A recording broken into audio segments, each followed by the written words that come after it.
Hello and welcome to the Cynic Weekly. I am your host, Christopher Gallagher. It's Thursday, the 30th of April, 2026. We're on the verge of May.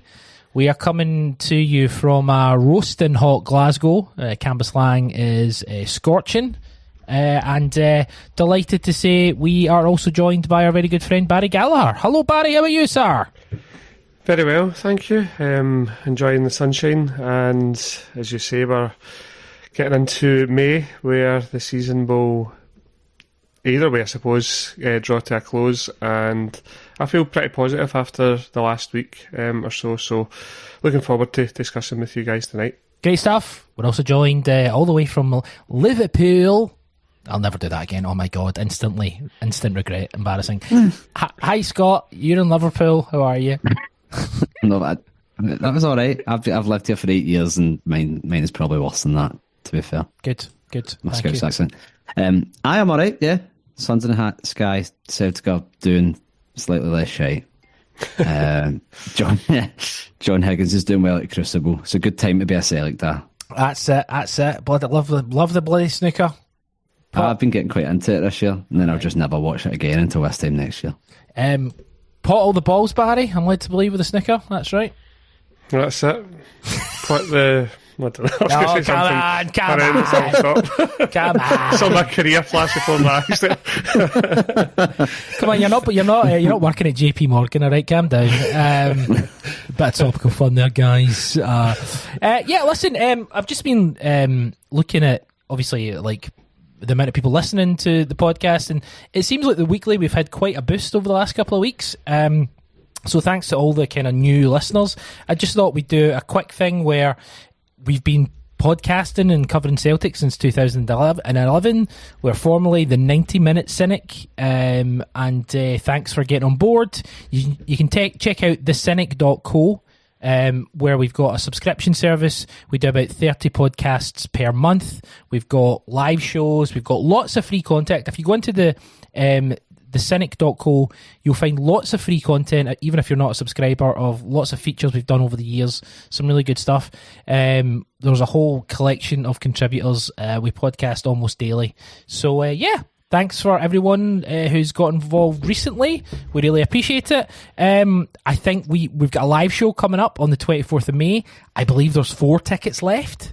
So snap them up now. 4 tickets away from being a sellout. We actually might release a couple more it seems to be that people are snapping them up on a daily basis. So live show. There is a link to the live show in the episode description. So just click there, or you can search for The Cynic Live on Google, and it should come up. And if you've got any questions or comments or anything about, the Cynic and the Cynic community, just edit it at thecynic.co. I'm here manning the email. We've got a subscriber WhatsApp group, a couple hundred people in there chatting away about Celtic all the time. So get involved. I just thought it was good to let you know who we are for all our new listeners. But we cover Celtic in depth. And, Barry, we've got an opening question, but I've got another opening question from our good friend Jim. He sent one in today saying, "Evening, lads. Percentage chance of winning the league after last weekend's results." So Celtic obviously winning 3-1. Hearts just about getting over the line against 9-man Hibs, and Rangers deliciously losing to Motherwell. Percentage, Barry, talk me through it. I think it's 50-50, and I know that's quite generous considering the season that we've had, and obviously there's still 4 really tough games to go. I saw one of those sort of generic English football pages, didn't quite understand how the split worked, and said Hearts are the hardest run-in ever in the history of football, even though they play the same teams as everyone else. Mental. But, I feel that 50%, obviously, I think if we get through, I think Sunday is the crucial one. Like, I suppose they are all crucial, but I think Sunday would really set us up for really knowing where we are. The way the fixtures have sort of fallen in line. Massive game on Monday, obviously in Edinburgh as well.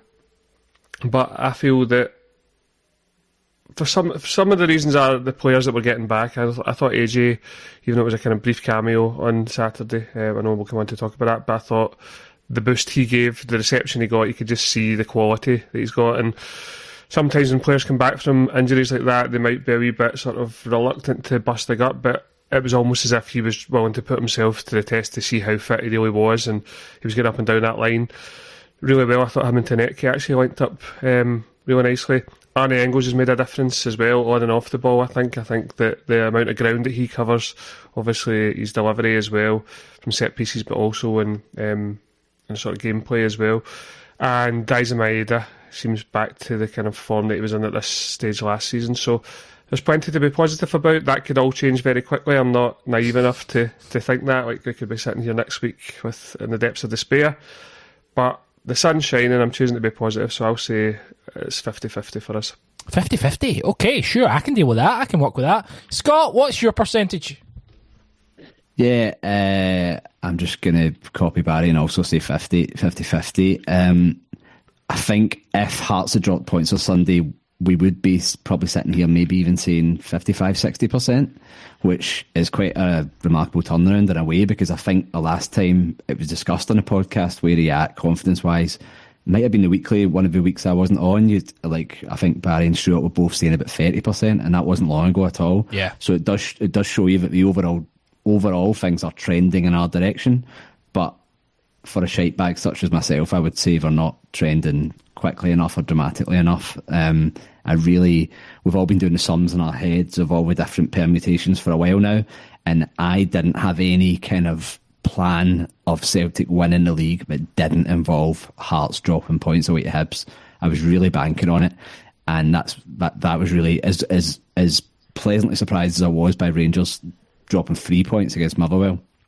I really was banking on Hearts dropping points there, and I think they would have done without the 2 red cards, maybe even if Hibs only had 10 men, because I thought they defended brilliantly in the circumstances, but they were never ever going to be able to hold on for that long, and that was a bit of a kick in the teeth. And yeah, I'd say the 2 main factors that are just tempering my confidence are, I'm hearing a lot of people saying all Celtic need to do is win their games, and the idea of us just after the season we've had, just reeling off 4 wins in a row against the best teams in the league still feels a bit far-fetched to me at this point. So that I'd say is the first part. The second part is I'm now starting to feel a wee bit para about the whole Hearts thing, and I am someone who's just been quite dismissive about Hearts all season long, and we've been saying they're going to fall away, and somehow I think they have had a lot of luck, but somehow they've got to this point in a really strong position, and I think they've got a bit of margin for error. And I think if they beat Rangers on Monday at Tynecastle, which I think they might do, they've already beaten them twice this season. They've got a really strong home record. They're catching them at the perfect time after the Motherwell game. I think if they win that, then they're in such a strong position, because we're all hoping they'll drop points at Motherwell. I think there's a decent chance they will do.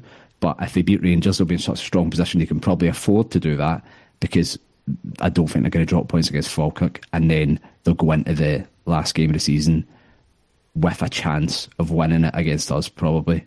Don't know what result they would need on a day. Obviously, there's loads of different things that can happen on both sides between now and then.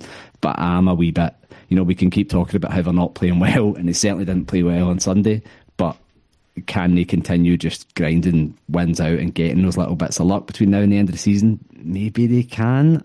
It just, normally you expect those bits, when things start falling into place in that sort of spooky way, it normally happens in favour of the favourites. It normally happens for us. But then you see stuff like that the other day, and I'm not trying to say the decisions were dodgy, but it's just the fact that opposition players are doing these inexplicably stupid things against them in the first place. Like both red cards, it's just insane decision making. That's the kind of thing that, as a football fan, I think we're all superstitious to some degree. That's the kind of thing that makes you think, ugh. And I do worry more about Hearts than I have done up to this point.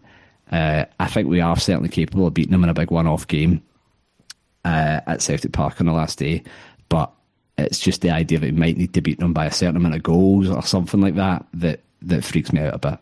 There's Scott talking himself down from 50% to 10% within the space within the space of 2 minutes.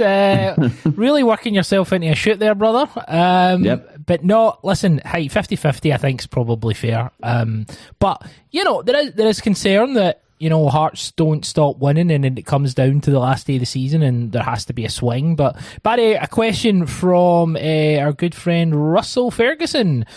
Russell says, there are so many permutations of how the league could be won and lost, and it's difficult to think about it without getting unnerved. With that in mind, something a bit nicer. For you, what would be the absolute sweetest way to win it this season? For me, last day, need to win via goal difference, and we get the dodgiest penalty you've ever seen in the final second, which will take us to the league. Tierney takes it, hits off the post and off the back of the keeper's head and spins agonisingly over the line. McInnes falls... The keeper would have to be Craig Gordon in that scenario, by the way. Absolutely. McInnes falls to his knees in tears. Celtic Park in raptures. Askew announced as the trophy's lifted. Jesus. Some terrific fan fiction there. What's your kind of perfect way of winning it, Barry? That sort of scenario gave me an absolute fear. Can you imagine the nerves of that penalty? Like how I know we've been a wee bit better at penalties recently, but God, that would just scare me. I would like that if the results fell our way, that if we were to win the second last game at Fir Park, then a draw would be enough. And I know that sometimes it's difficult to play for a draw, but just that insurance policy. If a draw was enough and we came out in the first 10-15 minutes, got an early goal and then got another one before half time, and then the second half was just a party atmosphere. So it's probably not as box office as Russell's suggestion there, but yeah, I would like it to be less dramatic than that. We've had drama over the years, good and bad, on the final day, but some have gone for us, some have gone against us. But I'm maybe getting to the age where my nerves and blood pressure, I'm not a young man anymore, and I think that if we had that insurance policy that we didn't need to win, but we still won anyway, and the last day would be my sort of ideal scenario. I'm on blood pressure medication now. That's how old I am. So Jesus, you be careful. I know, aye. Bloody hell. Watch the old ticker. Scott, what about you? What would be your perfect scenario? It wouldn't be good for any of our mental health, but if all three were still in it in the last day and we somehow did win it in just the most dramatic fashion possible with just, the shittest player in the squad, maybe a Ralston winner at the end, or Adamu popping up or something like that. Balikwisha. Balikwisha.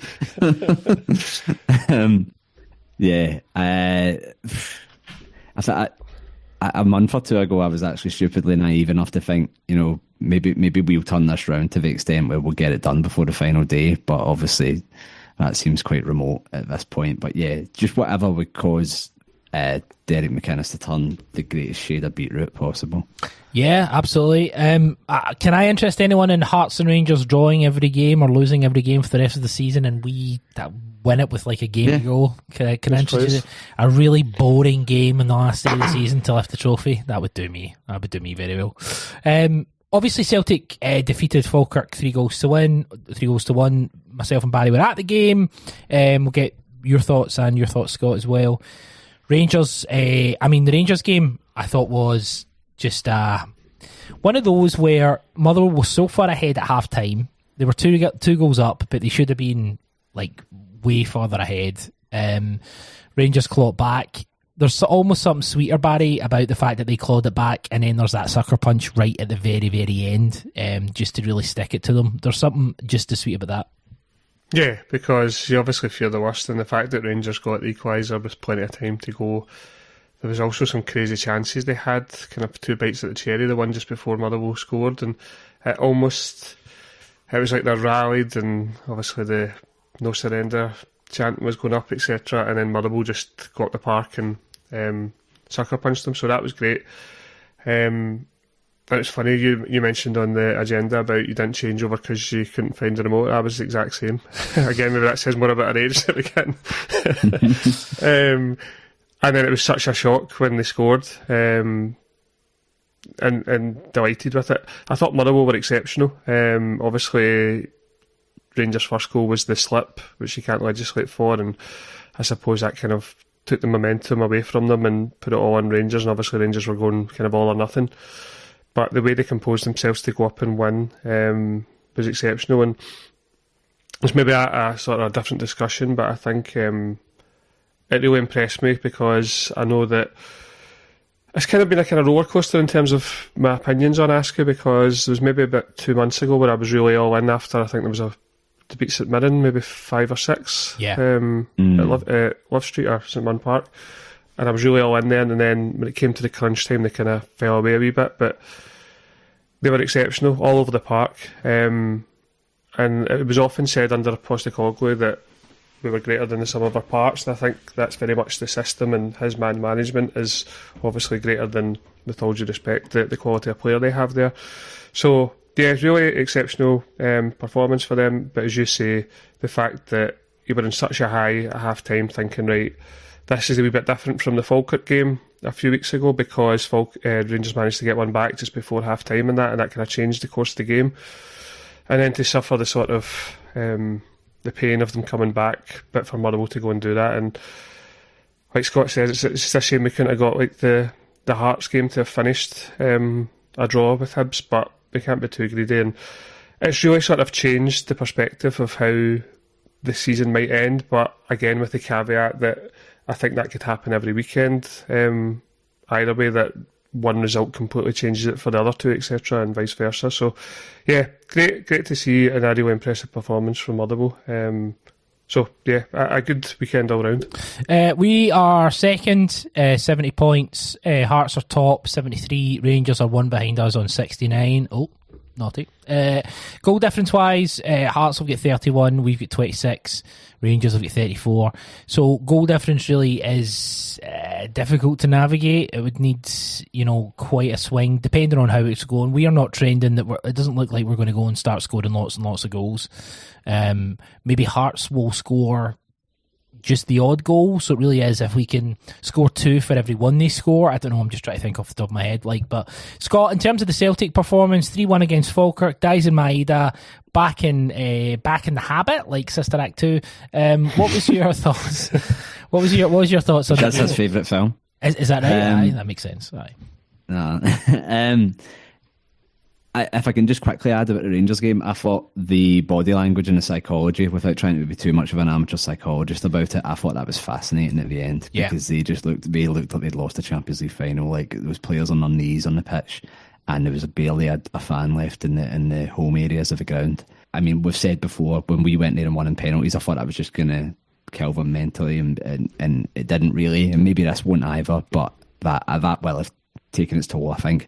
But in terms of our performance, I actually didn't think we were great first half at all, even though we went in 2-0, having scored 2 really good goals. It was another instance, a bit like the St Mirren games a couple of weeks ago, where we go 1-0 up and we are looking to build on it. Instead, the other team just goes, do you know what, we're going to have the ball for about 20 minutes and just control this, which is worrying when teams can do that against us, and it's especially when we're not talking about Hearts and Rangers. It is much smaller clubs with much smaller budgets from further down the league. So I don't never like to see that, but second half I thought we started to get much more of a foot on the ball and have that element of control.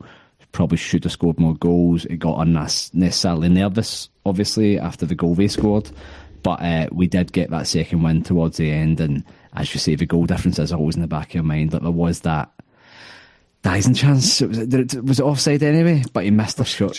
Yeah, he missed a shocking sitter, and that was one where you thought, see, like, to win that 4-1, it would have just been nice to start chipping away at it. But yeah, overall, we know there's not going to be a great leap forward performance-wise, but you're still just looking for those little incremental improvements, and I thought that was another one on Saturday, and obviously the atmosphere and the weather and everything else played into it, and I felt like it was the best vibe and probably the most I've enjoyed a league game with Celtic for a little while.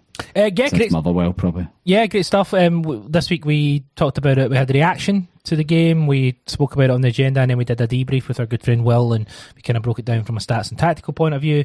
Barry, the atmosphere, as Scott kind of alludes to, was great. We were both in the stadium, and it felt very different from any other time this season. It did, yeah. I thought the whole support were on it from not even the first whistle, obviously welcoming the team 2 hours before kick-off, which I know Martin O'Neill commented on earlier today. about how it felt different from every other game that he's managed in this second and third spell at Celtic, and it set the tone. I think the singing was constant throughout. The noise was incredible. I mentioned earlier when Alistair Johnson came on, what a boost that would have given him, because it was a big cheer all around the ground. And O'Neill made the point earlier today that the fans kept with them, because there was a few, as Scott mentioned, there was a few kind of a lull a wee bit in times when Falkirk came into it a wee bit, and the nervousness was still there. I know that the North Curve had kind of asked that to stick with the team even if the ball's going backwards, etc. And I'm not going to criticise people too much, because things are on a knife edge and you want to score goals, like Scott says, to chip away, but sometimes the ball will just naturally have to go back, probably more so than all of us would like. But yeah, it was brilliant. I thought there was kind of glimpses that would maybe remember that sort of muscle memory of how we can actually play and attack. And probably on the back of the semi-final extra time, where the stabilisers were off almost and we could just attack at will, there was sort of glimpses of that on Saturday, and it was just an all-round great occasion and great place to be. And it kind of sets the tone then for the remaining home games of the season, and if we can get anywhere close to that, and I'd imagine probably surpass that atmosphere as well, then the fans will certainly have done their part. Yeah, absolutely. Obviously, they get the derby on the horizon, which will be interesting. In regard to the atmosphere inside, I thought it was great as well. Really enjoyed just not having to, just enjoyed everyone being in there, I guess, is the point. And see, on the idea that the ball going back, seeing any other season, seeing any other kind of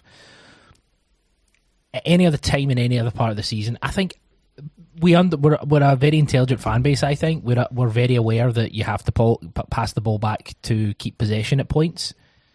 It's just that we're so frazzled and so fried because we've had Brendan Rodgers, we've had Martin O'Neill number 1, we've had Nancy, we've had Martin O'Neill number 2. I think it's very difficult for the support to look at anything without a level of anxiety. So I think everyone's kind of like, oh, for fuck, we need to score a goal. We need to get it as quickly back to front.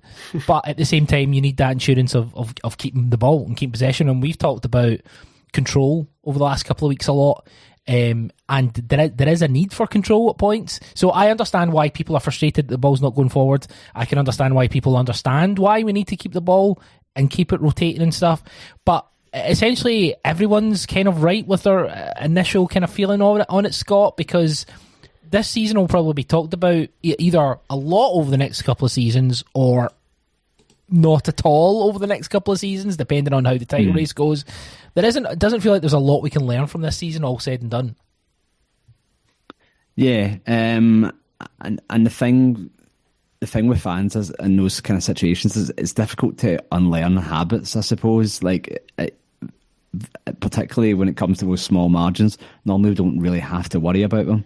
You know, if you're getting on a player's back a little bit about a mislaid pass or something like that, you think, well, we'll probably still win the game anyway, and even if we don't, at this stage of the season, we're about 15-20 points clear normally. So it is a difficult mindset shift, but certainly you guys would know a lot better than me, but everyone did seem to sort of go with it, and especially when you are having to start guys like Ralston, like as we did on Saturday, and guys who do sort of need a hand and really could do without getting booed or whatever at the moment, then every little does help, I suppose.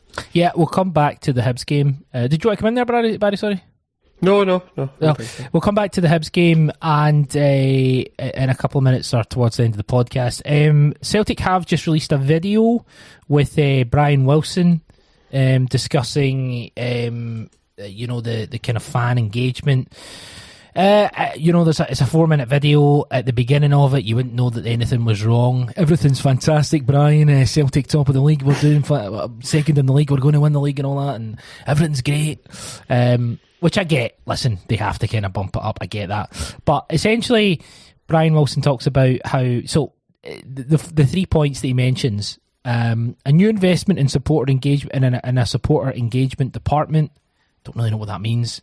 The establishment of a new fan engagement structure to be undertaken during the summer following consultation with fans, and a new expanded fan forum. He talked about taking the fan forums to the fans. So I don't know if it's like City Hall sort of style things they'll do. It's a lot of words. It's a lot of... He said that we have looked at every club in Britain and how they do fan engagement. And I just think, have you? Have you? Really? We've got away all the good stuff, and we've got, well, we're boiling up all the positive stuff. And anyway, my point being, I assume the season ticket renewals will be out the next day or so. So it's kind of like, fan engagement, And I know there'll be people like, well, you can't criticise them for, coming out with sort of positive updates. Celtic have acted in bad faith this entire campaign and this entire last couple of years, this entire decade towards the support. So I'm not all of a sudden going to turn around and say, okay, everything's fine now. Anyway, Barry, what's your thoughts on it? Yeah, I thought it was interesting. A few kind of thoughts on it. He kept saying forum instead of forum. I was like, maybe yes. I learned how to... Maybe I was like, there's going to be forms, some kind of forms. You have to sign something, or? And yeah, it was interesting. It kind of made me think of those... Remember the road shows they did before they gave Lennon the job way back in 2010, where they kind of took him round kind of road shows to kind of convince people that he was the right man for the job. And he also mentioned about a refresh in the boardroom as well, but it's hard not to be cynical, like you say. It feels like they're trying to get everyone to buy season books either tomorrow or Monday or Tuesday on the back of this sort of promised change. Meanwhile, nothing's changed, and they're still... He did kind of allude to there's things they've got wrong, but again, they don't mention what they got wrong, so it kind of hides under that blanket of everything's okay. And then the other thing, like, I know that he is the sort of interim chairman, isn't he? But it's hard not to think, where is Michael Nicholson in all of this? And I don't know, maybe I just want to believe, but I kind of feel like his days are numbered, Michael Nicholson, in his position, because you don't hear from him anymore, and it's almost like he's made such a mess of it that they can't have him front and centre because he's what's the word? Incompetent rather. So yeah, a lot of words without really saying anything concrete, and I can't help think it's just trying to smooth the ground over with saying we're going to change this, this and this, and then here's your 3 to 5% increase on your season tickets on a promise of change, but without any concrete evidence of it. It's kind of like a wrestling storyline where the monk is like, oh, everything's going to be okay, and then he pulls the mask off and it's Vince McMahon. It was me all along, and it feels like Peter Lawwell. Brian Wilson's going to, Brian Wilson mask's going to be pulled off, and it's going to be Peter Lawwell saying it was me. Maybe not. Look, I get that you all don't watch. I get the imagery. Yeah, I get the imagery. Scott, as I said, like I want to believe Celtic. I want to, be positive, as Barry's saying as well. But why the fuck should we give them? Why the fuck should we give them anything the way they've treated us this season? Exactly. Yeah, it just feels like a lot of the things that have gone on recently, even like the stuff with the new season ticket holder body with Paul McStay involved, and even the contract renewals for certain players last week. It's like different people will have different takes on it, whether that's positive or negative, but it's just hard to take anything in good faith at the moment. I think we need more of a clearer statement of just a recognition that they have gone badly wrong over the last few years, and just a clear plan for the future. And clearly some big changes, ideally in the boardroom. And once we have the assurance that the club is going to take a dramatic new direction, then you can say, okay, well, if this is part of that, fine. But if it's just, as Barry says, almost flirting with the idea of change to get people to buy season tickets or to not protest or whatever in the stadium between now and the stadium, between now and the end of the season, then, and it's not really followed up with any significant reform, then that would be the fear, and that's why it's difficult to embrace this kind of thing, even though in theory it seems like an interesting idea and a positive-ish development. Yeah, well, I think that's the thing. Like, I'm not against what he's saying, but it's very. Will fan engagement structures in place. It's all very buzzwordy, and also the other thing is we're not just looking. But can I make this point? We're not just looking for change's sake. I mean, when they say, yes, we're going to freshen up the boardroom, I don't want fucking Ross Desmond on the board. Do you know what I mean? Like, we need specific people who've got a vision for the football club, who are going to... Essentially what we need is accountability, Barry. And if you put someone like, we freshened up the board because we put Ross Desmond and Ross Desmond's brother, I don't know what his brother's name is, but we're not looking for change's sake. We need people who are going to hold the actual club to account. We need non-executive directors who are actually going to be thoughtful and actually hold them to account, essentially, is the point. But if they put their pals in charge, a freshen up of the board means fuck all. Yeah, that's it, exactly. We want people who are best in class. We say that everywhere, but best in class and who have a proven track record, certainly in similar industries, if not the football industry as well. One thing that I did take as a positive, and it's probably the first time I've heard anyone on the board, and maybe, I know Neil alluded to it earlier in the week, but Wilson did mention how the scale of how big the summer is going to be, and that was reassuring to me, because you could well imagine this thinking, it'll be fine, we'll get a new manager, a couple of signings, everyone will be rose again. But the fact, I think he used the word huge, didn't he? It's like a huge summer. So that was reassuring. Again, it could just be platitudes and there's nothing substantial going on behind the scenes.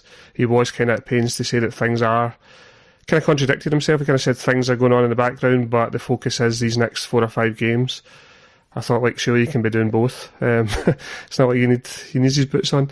So, yeah, again, just to take a positive, just trying to find positives everywhere, but the fact that he is aware of how big the summer is was a wee bit reassuring for me. Yeah, we're going to talk about Celtic managers now. But I saw some quotes today from Neil Lennon, right? And I know everyone's going to kind of roll their eyes, and rightly so. But it's about... So he was talking about Wilfred Nancy, right? In my eyes, Chris Gallagher's eyes, Wilfred Nancy was an unmitigated disaster. Do I think he was the guy that could have led us to something competent? Maybe, but it didn't work out, right? But it didn't work out because for a number of reasons, right? And it might turn out that he's a dud, and that's fine if he is. I don't really care, right? But Neil Lennon was asked about it. He was on TalkSport. Just seen this now. He's talking about new age man. He says new age managers, which I think is quite odd. Some are successful, some aren't. It wouldn't be my cup of tea. I mean, I don't really know what that means, mate. And it wouldn't be how I would approach a management job. There's a lot of PR that goes on behind the scenes without any real substance, and I sometimes think they fall short, they get found out. Russell Martin had a good pedigree when he came up here, but Glasgow's a very intense atmosphere. Wilfred Nancy, I don't know. This is the point.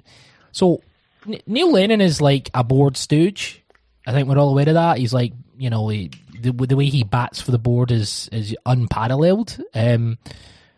Wilfred Nancy, I don't know who was behind that appointment, but it didn't work out very well in a short space of time, so Celtic had to change that very quickly. And this is what I'm talking about, Scott. This is a guy who no one's taken it, but we're almost saying, Wilfred Nancy just turned up like a magic trick. He just all of a sudden turned up. We don't know where he came from. It's like Ghostwriter, if anyone remembers that. Ghostwriter. We don't know where he came from. Is this another CBBC show reference? It was, we got it when we were in school. There'll be lots of people who are 43 who remember. It was like Geordie Racer. I remember Geordie Racer, right? It was like Geordie Racer through the Dragon. Oh, in fact, I do remember Ghostwriter now when you say that. Ghostwriter, yeah, and all that. Yeah. It's like, we don't know where he came from. Jesus. Scott, it's almost like Wilfred Nance. Please. It's like the way no one's taking accountability for an appointment of a football manager. The CEO is not going to fall on his sword for it. It's just, again, not only Celtic as in the club, but they get these sort of proxies.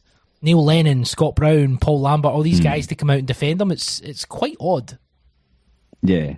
I mean, first and foremost, I'm just seeing an incredible amount of Neil Lennon in my life at the moment. Like, he's just doing so much punditry. Like, even he was all over Twitter the other night when he was doing I think it was the RTE coverage of PSG Bayern Munich. And now he's on TalkSport, and I just his opinions just seem to be flowing into my life from all angles for some reason. Which, if you were a Dunfermline fan, I think you'd be asking yourself why he's doing so much punditry when they're playing a Scottish Cup final and a promotion playoff this week. But yeah, I don't want to go too Machiavellian on it because obviously we don't know exactly what's going on behind the scenes. But in light of what I think it's interesting, in light of what Barry was suggesting there, that the idea that Nicholson might be getting edged out because we know that who was front and centre when they were presenting Nancy. Well, obviously we didn't do a press conference, infamously, but who was there waiting for him when he got out the car at Lennoxtown and all that? Who was the one that wanted to be publicly associated with the Nancy appointment and have his fingerprints on it, so to speak? It was Michael Nicholson.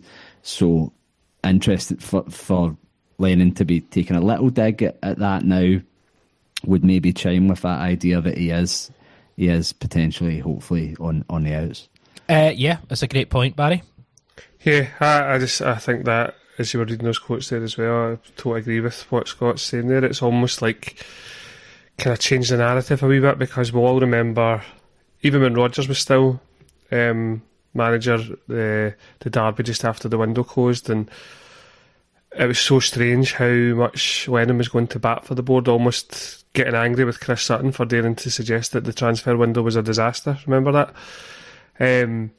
And it's a different, certainly a change in tone and tact from Lennon there to say, oh, we don't know who's responsible. Everyone knows who's responsible for it. It was, as Scott says, Nicholson backed him. I remember he put out that interview the day of the Tannadice game, where Nicholson kind of had a pop at the supporters, but he also mentioned how they would back Nancy and he was his guy and he was the number one candidate and stuff. So it does seem like it's almost as if Lennon's been briefed. I think we've thought that a few times this season, but almost start to change the narrative that there's certain people to blame without actually naming them, and Nicholson would carry the can for that. So, like I say, just a hunch, but I think that I'd be surprised if Nicholson's involved come, say, September, October next year. Yeah, he talked, and I'm not going to go into it, but he just talks about like man management is key, and you have to follow you can follow the trends and the analytics. You take it on board, but you don't have to preach it from the pulpit all the time. And what that says to me, right, again, if we're going full Machiavelli, sort of like, this is it. You've seen Askew as an example being on BT Sport or being on Premier talking about how he goes about his how he sets up and all that. Is like, it just feels like, again, if we're going full conspiracy, it's kind of like, that's a lot of shite. Doing that, you should just keep it to yourself and not tell people how you're going to do your stuff. And we don't need these new age managers. It didn't work with Nancy. It's not going to work with Askew. So let's give it to my pal, what do you call him? Robbie Keane. Yeah. Scott. Yeah, and the thing is, Wilfred Nancy didn't fail because of analytics or because of man management or whatever. Like, although I'm sure he wasn't the greatest of man managers, like he failed because he was completely out of his depth. It wasn't like a failure of the sort of. It wasn't philosophy failure. No. Or maybe it was. Sorry, did you say it was a philosophy failure? I was going to say, it wasn't a philosophy failure. It was just a failure in, actually actuating that his plan. Yeah. I like, there's plenty of other managers out there who, like Askew, as you say, who are doing really good jobs, who do have a very modern outlook, and you don't need to shy away from them just because you made one horrific decision a few months ago. Well, that's it. Listen, we got a message from... this is from Daniel Brawley. Daniel says, "Morning guys, hope you're all well. The closer we get to the end of the season without any fresh links to new managers, the more worried I am it's going to be Martin O'Neill, Roy Keane or Neil Lennon. As sobering a thought as that is, if you had to choose one of them to be your manager next season, who would it be?" Martin O'Neill shafts over Lennon and Keane. What about yourself, Barry? Yeah, it's a real hard choice, but yeah, I would go with O'Neill because I actually like him. But if nothing else, and it does feel that, just like everything that we've just said, it feels like it is going to be a sort of belts and braces manager, just keep everything nice and safe. And I know there's been a lot of talk about a sort of transition season or whatever, or maybe they would have like a placeholder manager for next season to try and get things back on track or whatever. But none of the three excite me. None of them really should be, in their heart of hearts, be the next Celtic manager. But you would imagine it probably would come down to O'Neill or Keane, just the way that things are going, and just love O'Neill, love what he's done this year. And he's performed almost miracles to get us to where we are. But there's no way that he should, I'd realistically, be the Celtic manager next year. But if it was down to those choices, it would be Martin all day long. What about yourself, Scott? Martin O'Neill, Neil Lennon, or Robbie Keane? Yeah, I think O'Neill's definitely the best of three very bad choices there. But I think, it kind of reminds me of like Roy Hodgson at Crystal Palace. Like we've seen that managers of that age can have an impact for a short period of time, but sooner or later, I think the train is going to go off the tracks. And I think if we were doing it, I wouldn't be very enthusiastic about it, but I think the one way you could put a semi-positive spin on it would be to say, okay, we're going to have someone young who's going to be helping them, advising them, and perhaps taking over the job eventually. And I don't think that person should be Sean Maloney. I think it should be someone completely brought in from outside. But yeah, I'm hoping that's not a bridge we're going to have to cross. Yeah, on a positive note, Martin O'Neill got a Manager of the Month. And the Northern Irishman guided Celtic to 3 league wins from 3 against Dundee, St Mirren and Falkirk in April. Celtic also reached their 4th consecutive Scottish Cup final, beating St Mirren 6-2. Some quotes from Martin O'Neill: coming back from the international break and we had just lost it at Tannadice against Dundee United, then you just have to win the games that you're coming back to. So reset our mindset, or whatever it was. We got the late goal at Dundee and we've gone on from there. It's great. It's just nice to still be in the hunt at this stage. At this minute, we are on a decent run. We're getting results, and at the moment the team are just gelling.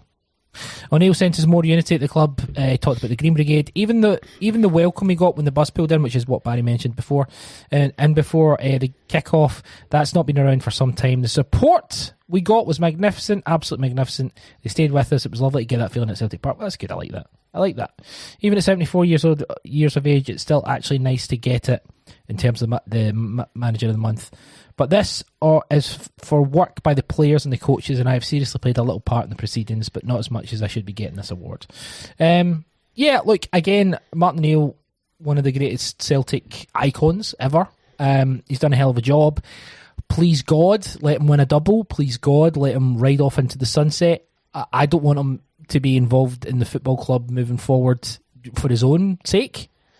I really don't, because ultimately I think, there's been rumours and innuendo that I think it was Kaza Laszlo was talking about Roy Keane and Scott Brown, and he basically kind of indicated that they were chatting away when Brown was in Ferencváros about Celtic and stuff, and then talking about Martin O'Neill potentially being the sport director. Barry, I guess to me that's just Celtic doing the most Celtic thing ever. Getting Robbie Keane, who's not been particularly successful, getting Scott Brown, who has, again, not been particularly successful, putting them in a management team, and then sticking Martin O'Neill again as the human shield, in a way, against criticism. That would be my worst nightmare. Where would it rank for you? Yeah, it'd pretty much be up there, because, as you say, O'Neill will be 75 his next birthday. He's probably come in... Maybe not reluctantly, but I think it's a bigger job than he first envisaged, I imagine, with all the kind of off-the-field stuff and obviously the quality of player that he has to choose from. And you could argue that rather than enhance us in the January window, it maybe hindered us with the lack of quality that he has to choose from. I totally agree. I think it would be, if O'Neill was still involved at some point in some capacity next year, it's to almost take the heat off not getting it right or not choosing a universally popular appointment for the manager. So yeah, that would rank pretty high in terms of, it would be close to worst nightmare, as you say. And it also kind of feels like a wee bit of an insurance policy that if say it was Robbie Keane and Scott Brown, if things weren't to go well initially, then would they just come back in again for a fourth spell as manager? So yeah, I think you could argue that maybe as an ambassador or something, they could maybe be honoured with that, but no fully functioning Celtic should have to rely on Martin O'Neill at his age to kind of keep us on the tracks. Particularly if we are to get over the line this season, because we should just thank him, build a statue, whatever you want to do, call a stand after him, but we shouldn't be having him involved with the football department moving forward, I don't think. This brings us to a question. I want to start with yourself, Scott. Obviously, there'll be a lot of people who... Well, the thing about Celtic is fundamentally a political institution. It was started to feed the poor in the East End of Glasgow. Our foundation is based on a political ideology of, socialism, right? We are there to help the people, the immigrant people. That is so ingrained in our culture. It's so ingrained in what the football club is. For me personally, it's such an important part. It's what attracts me to the football club. Obviously, my family being originally from Ireland, my mum's from Donegal. It's so important that we stick to the ethos and values of what the club was founded on. Do you think that still matters to people? Do you think that matters to... Obviously, the Green Brigade are very political.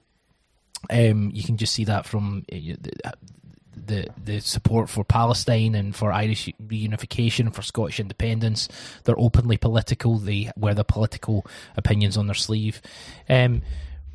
Robbie Keane was in Israel. He was managing in Israel during the genocide in Gaza. He stayed in Israel. He managed away, which is obviously horrific. When he did his press conferences, he actively said, "I don't want to talk about politics." When he was appointed, when he's been back to Ireland since, he said he doesn't want to talk about politics. I went round the houses a bit, but should the Celtic manager be aligned with the ethos and values that the club was founded on, and how would that affect Robbie Keane being appointed the manager? I absolutely think that they should. It probably goes without saying that you get the impression, unfortunately, that most people on the board, the thought just wouldn't even enter their head for that to be a factor. But I think for a lot of the fans, it still is. That's why it's always frustrating when you see certain Celtic fans sort of lashing out at other Celtic fans online when they do take a political stance, as if you're imposing this on the club. Like, why are you, taking your political opinions and putting them on the club like baggage? But it's the wrong way around, because, as you say, those ideas are ingrained in the club and have been from the very beginning. So it's not. I don't think it's just a radical part of the fan base or something. I think that's how most people genuinely look at it, and that's why I think, for many reasons, Keane would just be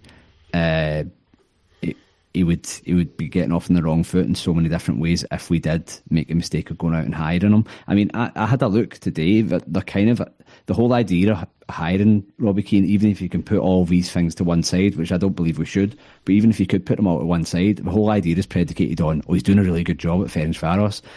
That doesn't actually stand up to any great degree of scrutiny. I think they're second in the league, but they're in a really close title race with a club who only got promoted last season. Yeah. And they're also in the cup. They've got a cup final coming up, which they should win. I mean, there's no guarantee that they're going to go on and win both of those trophies.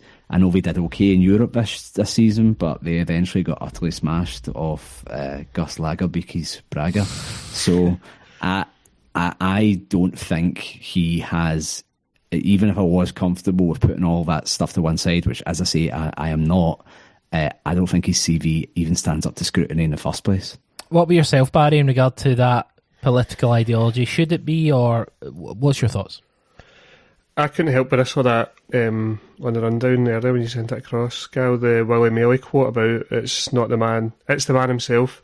It is not his creed nor his nationality which counts, it's the man himself. And essentially emphasising the character over his background, and on the face of it, Robbie Keane should align with the sort of the reason for Celtic's inception, given where he's from.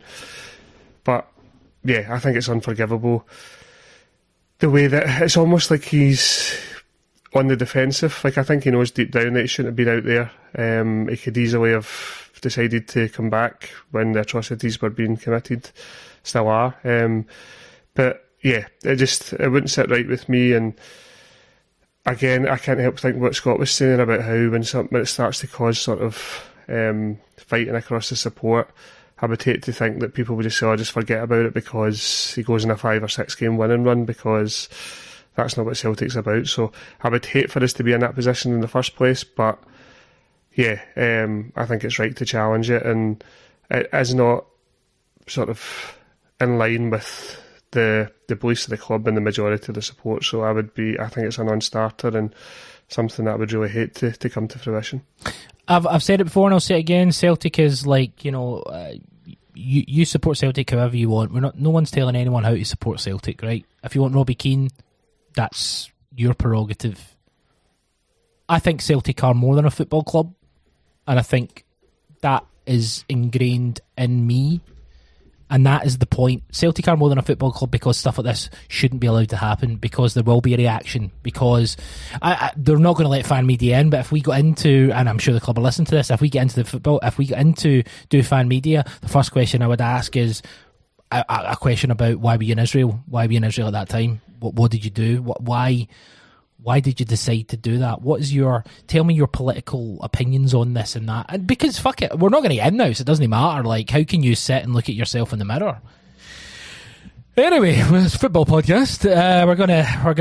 We're gonna move on. But listen, I think we'll probably talk about that more. If Robbie Keane is announced as a Celtic manager, we're not going to sit and just let it kind of happen. We're gonna. I think we'll talk about it more. We'll certainly I'll certainly protest against it. But the other point, Craig Bellamy. I think a lot of people fancy Craig Bellamy for the Celtic job. I know our good friend Stuart Dugan's a big fan of him. Looks like he might be going to Burnley. There's links. What's your thoughts, Scott? I think he's someone who wasn't on my radar, but with the names that aren't being linked, I probably would be more positive towards it now than I would have been 3 months ago. Yeah, I'd agree, but I've not really been on the Bellamy bus up until now. I think it's a very small amount of sort of data you've got to look at from his career so far, and I do think it's sometimes easier to look more impressive in international football. I'm probably less impressed by that than I would be if he'd gone and done a really good job, top end of the Championship or something like that. Yeah. I think there's been a lot of talk about him. There's also been a lot of talk from him. I seem to always be seeing clips of his press conferences and stuff, and some people might find that quite articulate and stirring. It's never quite struck the right tone for me anyway. But yeah, as you say, if it's that kind of unedifying choice that you laid out a minute ago, Lennon, Keane, O'Neill, if a fourth option is Bellamy, I'm taking Bellamy, absolutely. Yeah. What about yourself, Barry? I was just going to say, I don't know, I saw a clip just before we started recording. It was on Twitter, and it was Sam Allardyce and Chris Coleman talking about Bellamy to Celtic. Did you see that? No, tell us. They were just kind of talking about like how it's a massive club. I think Chris Coleman always kind of speaks well about Celtic. He was just saying that he doesn't think that Bellamy, what he's achieved so far, he would be ready for the Celtic job, which I thought was interesting to hear. And Allardyce again was just kind of saying, the magnitude of Celtic and all that, and he was kind of a wee bit more derogatory. He would have to win the league, like why wouldn't he, and stuff like that, just the kind of usual stuff. But yeah, it's interesting that his name has been put out there, particularly with someone like Coleman, who was his manager, so maybe there is something in it. I quite like the idea of it, but again, not based on an awful lot. I think like Scott says, like the way he carries himself, some people like it, some don't. He does seem to have a nice sort of view of the game, probably working with companies rubbed up on him. Companies doing well, even though he's coming in for some criticism for his sort of lack of defensive skills. So if Bellamy's in the same boat as that, like he'd fit right in at Celtic, so we don't tend to put much emphasis on defensive structures. But yeah, much like Scott says, if he was the choice against Keane, O'Neill, Lennon, whatever, then hands down would be the favourite for me. But one thing I would like to say that I think I've said a few times on here, I really wish we would invite applications. It seems like we never ever do that, and you might get someone who really surprises you. I don't know why we don't follow a proper recruitment process, because there might be managers you would think there's never in a million years did we think would be interested, but they are, and you kind of strike gold. So yeah, just wanted to add that bit. Yeah, very good point, and I do agree with you wholeheartedly. Let's do a little bit of kind of short ideas because we've covered a lot of this already. Liam Scales and Luke McCowan last Friday ruined my drinks at a beer garden, certainly, by signing new deals at Celtic. Scales is here forever, it seems. It wasn't like, it was just the infinity sign. That was the number. Scales and McCowan signing deals at Celtic. Barry, does that tell us anything about what the summer rebuild's going to do? What's your thoughts on it in terms of them signing those deals and how they're going to be used in the future? I've kind of seen a lot of discussion on this over the last week or so since it was announced, but I saw Darren O'Day talking about it today, and he was saying like rebuilds take all shapes and forms, particularly the size of the task in hand. And I think I've said a few times on here over the last few months that I would quite like to clear the decks and almost start afresh, but that's unrealistic. It's hard enough trying to get players in when we do have a fairly healthy squad, never mind having to build it from the ground up. So to almost reassure myself, I think that they've given those deals because they're easy deals to do and they don't want to have to replace everyone. The length of the Scales contract is a wee bit worrying. I think if you'd maybe even just given him another year rather than an extra 2 years. And the McCowan one doesn't make sense to me at all because Rodgers hardly used them. O'Neill maybe did at the start on the wide right, away in Europe, etc. Nancy kind of played him a few different positions.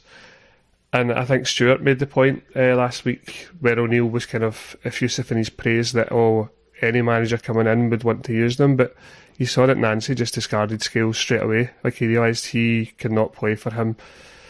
And then McCowan, he kind of used sparingly in different positions. And then McCowan famously kind of threw him under the bus, didn't he, just before he got the sack. So, yeah, a strange one. I would hate to think that they're going to be the poster boys for a new era, because if they do, things are going to get a hell of a lot worse than they actually are right now. So, to try and keep myself at ease, I'm thinking they're easy deals to do. They're Celtic supporters. They probably haven't had a massive bump in wages. And it's just so that we don't have to replace absolutely everybody in the squad. Scales has 2 years left in his contract.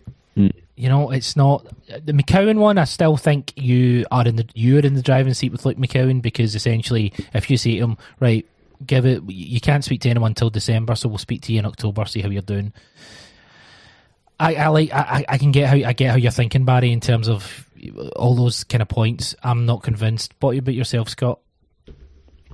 Yeah, to me it just reeks of a club who are just scared of having a hard reset, really. Although, as you say, Scales had 2 years left in his contract, so what's the rush?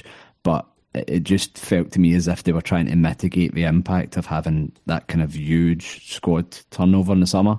But I don't think we need to be afraid of that. We've done that a couple of times in the recent past, and it led to some of the best Celtic teams we've seen over the last 10-15 years, the main one being the Ange one. But also, the first time Lennon came in, there was a massive turnover that summer when we went out and signed Ledley and Lustig, Izaguirre and all these guys. So you don't need to be afraid of it. I think it is going to happen at certain clubs, and it's frankly it's needed with the squad, the mess we've sort of fallen us into. You okay, Scott? Yeah, I'm just losing it where I live. Yeah, I said 50% earlier on, 5%. I think the only tiny positive spin you can put on it is if we were to go out and get like an Askew or something who's suddenly making Stephen O'Donnell look like a good player, then he would be able to have maybe a little bit of a transformative influence even on these extremely run-of-the-mill players. Well, there's no need for him to go in his pulpit. Okay, doesn't need to do his... Listen, we got another... We're going to finish on talking about the Hibs game. Some other stuff's came up. Celtic offering huge deals on merchandise. The Not a Penny More campaign clearly having a big impact, Barry, because I'm getting emails on a semi-regular basis saying, going to buy the away top? Maybe? Would that be all right? Yeah, it's just as all the time, and it's probably 50-50 who you hear from more, the Celtic merchandise or Neil Lennon these days. Maybe they should combine them both and see if they can do anything there. But yeah, it's great to see that it is having that impact. And I remember in years gone by being sort of dumbfounded how like strips didn't seem to get reduced at all since we got the Adidas deal, whereas this season's kits are like 20 quid now, or I think maybe even less for some of the training gear. In a normal season and years gone by, I'd have been lapping that up for my summer holidays, getting all the training gear or whatever, but absolutely no chance. And I think that has to continue until we see real change, and I think it will. Yeah, great stuff.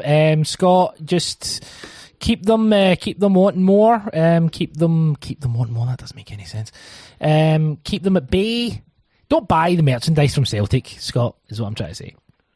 Yeah, I mean, if we think back to when Not Pay Anymore and the Celtic Collective really started going near the start of the season, there was a lot of people just pouring scorn on the idea and being very sceptical about the idea that it could have any kind of impact. So the fact that we are seeing it now have that tangible impact, it is quite nice to see. Actually, I'm one of those people who had the same email address forever, and I finally got around to changing it, and I got a Gmail account recently, but I've still got my old account, which is an ancient shitty Hotmail one, and now whenever I log into that account, all it is just Celtic marketing and just Celtic retail shit, just from top to bottom. Brilliant. Great story, Scott. Keep I bought all of it, obviously. I love that tricolour tracksuit top you've got on. Yeah, the 1 week my cameras work, all week. Yeah, I've got a Yahoo account. Still use it. Don't you worry about that. Listen. Sorry, just to jump in. I know you can't cater for everyone, but I get like irrationally angry. Like, see if I see someone like coming up the stairs at Celtic Park with a Bovril or with the tracky top on, I'm like, I can't help but get so annoyed. Yeah, I'm exactly the same. It's like the wind that shakes the barley, but you have draped yourself in the butcher's apron. What a film. We had other sort of newsy bits to talk about, but we're just not going to have time. We also have a segment called Rumour Mill. I think we'll leave that till next week. I think that'll be a fun thing to kind of look at. Celtic take on Hibs on Sunday, 12 o'clock kickoff. It's every game's massive, of course. This one seems extra just because it's away from home and it's before the derby. Rangers are going to Edinburgh as well to take on Hearts. David Gray, some comments from him. He was asked about, the concentration and Hearts going for the title, playing Celtic. Honestly, it's easy to say. It doesn't make it awkward for me at all. I get employed with this football club to win as many games as I possibly can and to try to improve every single player in the building. That's my focus every single game we go into. We can't be looking elsewhere. We can only control what you can control, and that is our level of performance. Because of the rivalry, I fully understand the noise around the game, but from us, we're professional. We get paid to win games of football. Scott, how are you feeling about this game? Because obviously Hearts had, the two players sent off against the Hearts. Against Hibs had two players sent off against Hearts. In terms of form, they've been up and down. It is Easter Road though. They've already beaten us this season. What's your kind of level of fear going into this game? Yeah, I mean, there is some very funny stuff from Hibs fans online about this because they would love it by the looks of it if they did just play a youth team or whatever. But obviously, they do still have quite a bit to play for. They're 6 points behind Motherwell, I think, with quite a bit worse goal difference. So, I would love it if we just went there and had a really comfortable win and bulked up the goal difference in the process, but it just doesn't feel like that's ever going to happen this season. I think it could be quite hard work. I think they are a good side on their day and also a team who have got a pretty strong home record against us over the last few years under all of the recent managers recently. But yeah, hopefully we can go there and knowing that there's going to be whatever outcome there is in the Rangers Hearts game, you can argue whatever outcome there is going to be beneficial to us. So we just need to go and handle our business there on Sunday first and foremost. And I think if we can produce some of the better parts of the Falkirk performance, we should be able to do that really without too much bother, hopefully.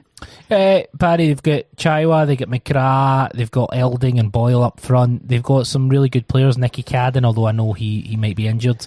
But it's really about stopping that supply and about I guess our midfield's quite key. What's your thoughts on it? And is the midfield key for you?